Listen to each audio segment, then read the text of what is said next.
picked the wrong week to quit sniffing glue. Run! It's Godzilla!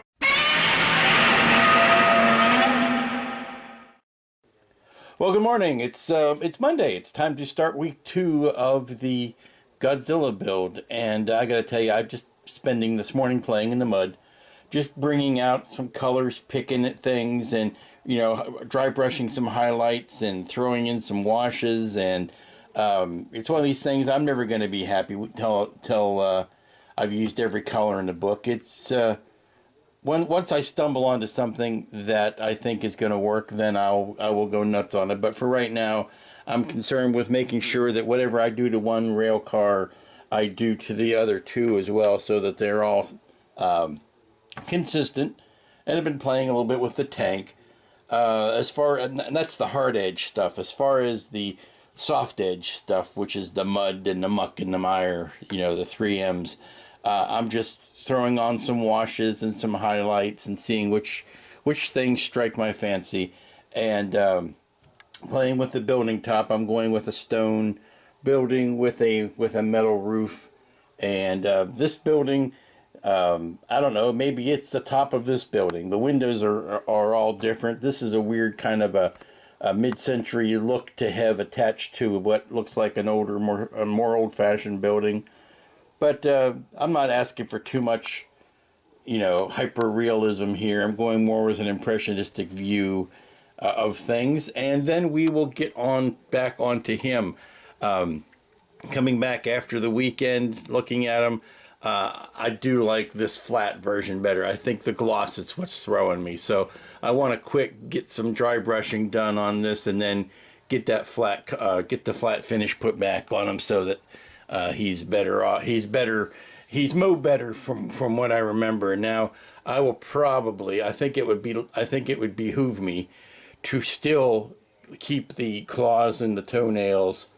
Obviously his eyes, keep those glossy. I think I'm going to gloss up just where you see the highlights on the spines, but I'm going to leave the rest of them flat, or certainly flatter than he is. But I want to do some highlighting on some of these folds on his skin, and I want to put some mud on his feet, maybe some mud on the bottom of his tail where it's been dragging, where he's dragging his tail. But that's not going to take too much. The big deal for this week is going to be putting some more detail into his face. And I noticed that the bridge of his nose is awfully smooth, and the front of his lip is awfully smooth. And I think that's a after effect of this half being molded, in half. You can't get on the very sides of things when they're molded. It's difficult to get detail on the sides of pieces when they are. I think it's called overdraft or underdraft or whatever. It's one of those drafting terms. That once the mold line, since it goes straight down through here, it takes a lot of the detail off of that. So I'm going to put some more detail back on, and I'm probably just going to stipple on some putty and break it up that way rather than trying to engrave anything. I think I could just get some little flecks of Bondo and work at it that way. But that's the short list of things to do today, this week. It shouldn't take all that much time. Okay, doing some dry brushing on the big beastie, and I really wanted to wait until I had got a good portion of it done before I shot the video, just in case it was something I was going to have to back up and undo. And it turns out I don't, because I kind of like it. So what I've done is I've taken a very wide brush. I'm in the Bob Ross. I've got the Bob Ross shirt on today. Taking the very wide brush, and I am just hitting the high spots. You take a wide brush. This is dry brushing. You take the widest brush possible. You dip it into paint. You wipe most of the paint off, and then you hit the high spots. And I'm using a sky gray over top of it, and it is really bringing out those folds. It is doing all kinds of marvelous things here. I don't want to go too bright with the highlights, but it's something that you can layer on, and if you feel like you have not put enough on, you can go back over it. If you feel like you've done too much, well, then you can always repaint that area. The nice thing about Godzilla here is he's not going to put up much of a fight if I need to paint him over 2 or 3 times, because there's not a lot of detail like you're going to worry about filling in detail by putting on too much paint. But just hitting, and again, some of the higher spots, like the ridges here, would get more than this recess right next to it. So that also helps bring out some of the folds and the musculature and all that kind of stuff. Not that this iteration of Godzilla is all that muscular. He's kind of flabby. Still wouldn't want to meet him in a dark alley, but he's not exactly the lean, mean fighting machine that he later turned out to be. But I'm really digging this. Now it's going to dry a little darker, and it's not going to be as drastic once it does dry. And of course the light is hitting this dramatically now, but you can see kind of what's going on in here. Yeah, I'm really digging that. So we're gonna walk away from this for a while and then come back to it, but yeah, I'm really happy with that. Good morning, it's Tuesday, and today I'm doing an about face. Not that I am reversing course in anything, I am working on the face. So today it's all about face. And the first thing you come up with is, I went in and sculpted a little bridge on his nose and flared his nostrils out a little bit more, made those a little bit more prominent. I'm no sculptor by any stretch of the imagination, but where I can put in what I think is a needed improvement, I'm going to do that. And here you see me working with without a tripod again today, and I apologize for that. And I'm trying to sculpt with the other hand. And I also brought his lip out. Gave him some lip. That is not a mustache. That is more lip on the front. Just looking down at him from this angle, he looked like it was cut off too flat across the front. So I wanted to bring his front lip out a little bit more, and to duplicate this bumpy texture, I thought what would work would just take a Q-tip and I cut it off, and then I drilled into it with a Dremel, a small bit, and by doing that it just gives me a tool that when I use it like this, it allows me to bring out those bumpy textures. The big question today is going to be about the eyes, because the natural temptation is to bring the eyes both facing forward, but it's not really sculpted that way. You can see there's a very narrow bit of the eye that is up front, and if I try putting all of the black of the eye, and I may, it wants to be that way, but the majority of the eye is on the side, more like your dinosaur, where the eyes are more on the side of the skull than they are facing forward, or some reptiles who have the eyes on the side. Now that's how it's sculpted in, and yes, I painted that area black, and that's not the entire pupil. Obviously I want to paint the iris and all that in there as well, but that's kind of like the area that's given for the eye, and your temptation is to want to paint it facing forward like this, so more of the black is all towards the front. So I'm gonna have to maybe play around a couple times to see which way works the best. Of course, the temptation is not so that you make the eye look beautiful from the side, but then when you turn it to the front, he looks incredibly wall-eyed because all of his pupils are going towards both sides. So that's going to be the temptation. Okay, you may have noticed I've also attached the bottom jaw. That was quite obvious. And I've gone back in with the epoxy sculpt, and I have cleaned up that joint where the jaw went in. There was some gaps in it. Some places it didn't look very good. So just went in and, while I had the putty out, just filled it in and retextured around that, and all that stuff will take a goodly amount of time for it to cure, but I'm not going anywhere. I can let it go. And I also repainted all of the eyeball so that you can see it better, so that I can see it better. You remember the old song, Betty Davis Eyes? Well, this thing has got Marty Feldman eyes. they stick way out and are very, very bulbous. So I got to be careful not to put too much paint on that, because that's just going to increase the bulbosity of it. And what I'd like to do is figure out if I'm going to try to have the eyes pupils facing front with just a bunch of white on the back side. Of course, it won't be white, it'll be a bloodshot color, which is why I started with that fleshy pink there. So I need to figure that out.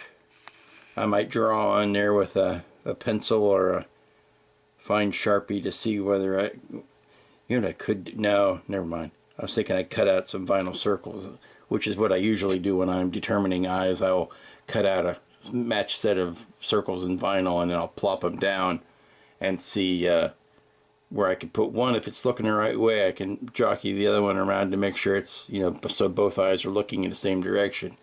But if I just do something where I carve out the fronts of those eyes and paint those black, that might be the way to go. And then I can bring the oranges and the reds of the iris pupil, iris, yeah, the colored part.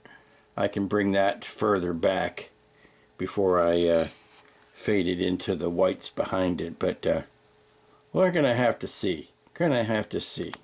Okay, pardon the milk mustache there, but I've got the eyes roughed in, and yeah, it's slightly comical, but they are facing forward. And once I put the yellows and oranges in there, it's going to look a little bit, hopefully a little bit more threatening, a little less Cookie Monster by the time we're done.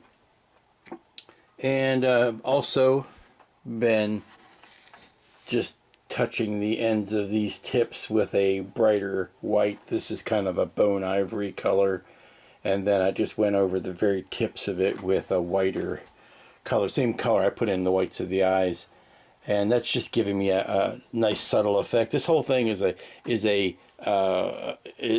collection of washes and dry brushing, and there's probably 8 or 10 good colors in there that are combination of dry brushed and washed in there to give the overall effect. And I do like, let me see if I can do this without the drastic white or the drastic light over top of it. The skin folds came out very nice.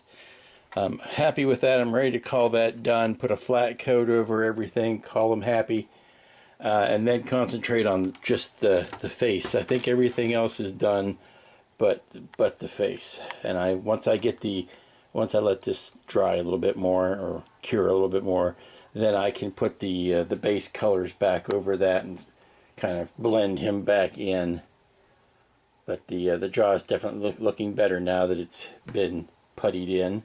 There you go, and there's the backdrop. Now the glossiness here, some of this is supposed to look like wet mud, some of it is not, because like I said, Godzilla is perpetually in the rain, so some of this is wet mud, some of this will be sprayed with a dry or the flat coat.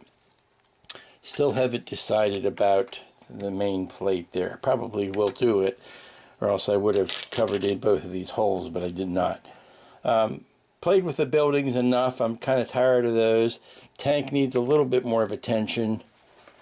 The buildings I'm happy with.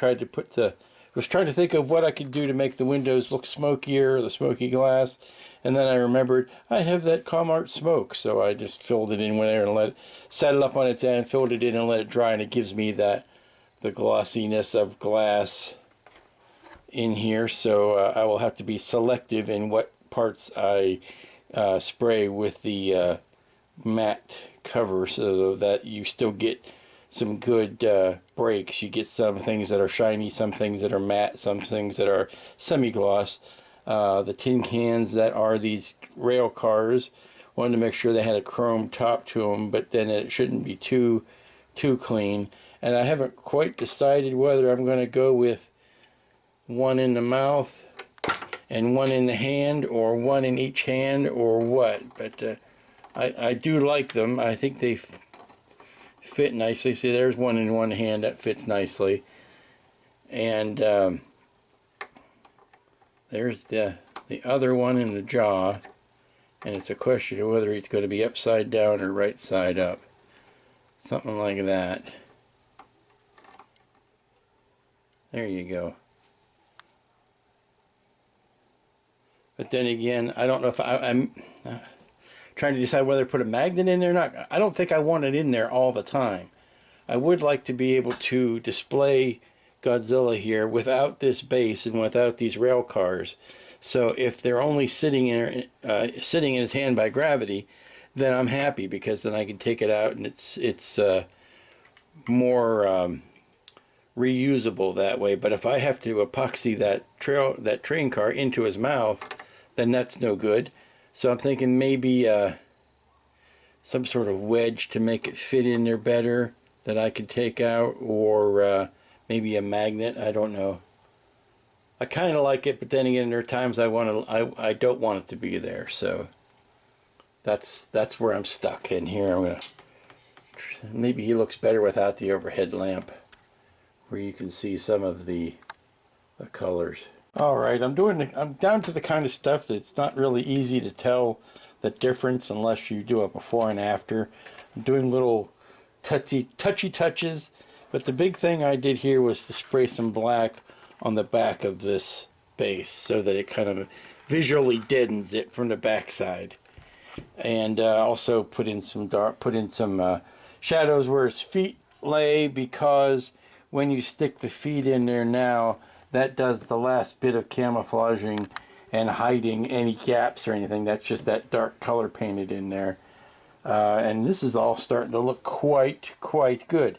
I've got to do a little bit of picking here and there to bring out some highlights, but I really don't want to overwork this base. It should be, as I've said many times before, the base should complement your figure. It should not overpower your figure. Unless, of course, you're doing a diorama and it is part of your figure. But just doing the little final touches here. I've got the base plate painted. I got to decide, well, I'm going to dry brush it. I just have to wait for it to dry so that I can dry brush the raised parts over top of it. But, oops, here I am with the handheld camera again. Sorry about that. Letting the eyeballs dry, and then by the time I'm ready to paint all of the epoxy sculpt, I'll be ready to go back in on top of the eyeballs as well. Okay, I think we've given enough time for the epoxy sculpt to cure, and now I need to reestablish the dark color, which was the combination of the sea blue and the black green with some German gray thrown in. So I'm going to mix up a little bit of that and repaint over top and see where we come out. Okay, we've got the eyes painted in. Well, the pupils aren't painted in, but I've got the colors painted in, and I think that's on the right track. It's not complete yet, but it's on the right track. And then I've got obviously the dark skin color painted in over top of the epoxy sculpt. So I'll be ready. Once that dries, I'll be ready to blend that in and do the dry brushing over it. But some black pupils and a little bit of mixing on the yellow and orange into the iris there. But yeah, I like it. It's a little bit cartoony. I don't know, but I think that's just the way it's sculpted. If those eyes weren't sculpted as bulbous as that, they might. I think it's not going to help not going to hurt if I also paint in the under the brow and under the eyelids and that kind of stuff. Get that area repainted in a darker color. That's going to help too, I think. Yeah, it's coming along. Not bad for a Tuesday evening. I think we'll close it up here and start fresh in the morning. Good morning, happy people. It is Wednesday, and I did a little playing after hours last night. I painted up the Godzilla name plaque. I did decide I wanted to use it, and I was just playing a little bit with some blending of paints, and it turned out quite nice, so I think I'll keep it. That is the plaque that goes on the base. I'm starting to overwork the base, and I don't want to do that, so I think I'm going to hit this with a flat coat and call it a day. I may go back in and pick out some things that I want to be glossy by putting some clear over that, but for the most part, I'm happy with it, and I think I'm done. As far as the big boy, I've got one last major job to do today, and that is to paint the eyes. Now, I'm very happy with how the yellow/orange part looks. He is appropriately, well, get him out of the light, maybe it'll be easier to see. He is appropriately forward looking, but I got to paint the blacks in and then put the gloss over that. And then last thing I need to do is to do some dry brushing over the dark paint that I put on last night to blend in the new epoxy sculpt, which hopefully you can't tell. That's how effectively epoxy sculpt works. You don't necessarily see it. And if you did it right, if you sculpted it right, you it blends in and you paint right over top of it. So we are almost done. We are dangerously close. We're down to the final finishes, and that's hopefully what I'll be able to get done today. Well, okay, I think I have gotten to the point where I am ready to stick a fork in this base and call it done. Yes, you can go on forever and ever in a day and make a career out of doing something like this, but at some point it just becomes diminishing returns, and that's what I'm getting. I'm not doing anything new. I'm not doing anything exciting that I like. So it's time to call it a done thing. I've went back in with the high gloss, the oil stain, because I wanted this to look like a big wet spill here in the middle, and I glossed over the rail cars, but I have flat finished over everything else. The rail cars and some of the brickwork I wanted on the windows. I wanted those to have a shine to them, so I did hit those with the gloss spray. But for the most part, I wanted everything else to be flat. So that's where I ended up. And now I'm ready to take this, put it on the other table, and concentrate on Godzilla himself, because he's very close to being finished. Alrighty, it's important to note that this is the eye model that I am using for my version of Godzilla. So it's very defined, very, I don't want to say cartoony, but it is kind of cartoony. It is very, very well defined. So it's not the reptile eye that you see in later iterations where the pupil is more slit-like. It is definitely round. So that's what I'm shooting for. I think I will probably not go with as white as the whites of the eyes are. I may try to dull those down a little bit, make it a little more bloodshot, but that is my reference point. And here you can see what it looks like on the actual beastie. Now, there's two things that are obvious. I need a round black pupil, and I need to strengthen the darker outline here. And then I also am going to go with a more bloodshot red outline around the back. But now that we've seen the reference and we see the playing field, let's see how it works out. Okay, I'm working on the eyes, and here's where I'm having a bit of a spot of bother. I can get a good look. I mean, I can get a look where he's good there, and I can get a good look where he's good there, but reconciling that to the front view is becoming a bit of a problem. So I almost need to make him look a little cross-eyed, so that when you see the straight-on view, it looks like he's looking straight ahead. And it doesn't help at all that the eye piece itself on the kit is kind of misshapen. So I'm trying to paint something to look round on a shape that really isn't round, or it isn't a sphere. So I'm trying to get that intensive stare, and granted, this is something you should never do to your models if you have any self-respect, because you will lose it immediately. And that is to zoom in very, very tight on it, because you will see all of your painting goofs and all of your sloppy paint seam work and thumbprints and all that. So doing a tight zoom on your work is for the masochist. But trying to get, I'm happy with getting the orangey red glow, and I like the sharp highlight, or the line between the whites of the eyes and the iris there. But getting the size of the pupil and getting the direction of the pupil is where I'm at right now. So I need to let this dry and walk away and then come back in a bit and look at it fresh. Okay, work is continuing on the Godzilla eyes, and you can see they look kind of small and beady. Well, I haven't painted the final pupils in yet. So what I would like to do at this point is to, because I'm happy with the rest of it, outside of the pupil, I'm happy with the rest of it. So I want to cover this with a gloss coat, a coat of the gloss varnish. That's going to do two things. It's going to lock in everything that's underneath that, plus it's going to give me a glossy surface to put the pupil on. And once I see that, I can gloss over top of it if I like it, but if I don't like it, it'll make it easier for me to wipe it off because it'll wipe off of the glossy surface. So let's get some shine into those eyes. Alrighty, outside of putting the white highlight on them, I think I've got the eyes to where I'm happy. I'm really happy with that profile. I'm really happy with that profile. I'm moderately happy with straight on. I still think that's probably in the best view, or his best side, if you will.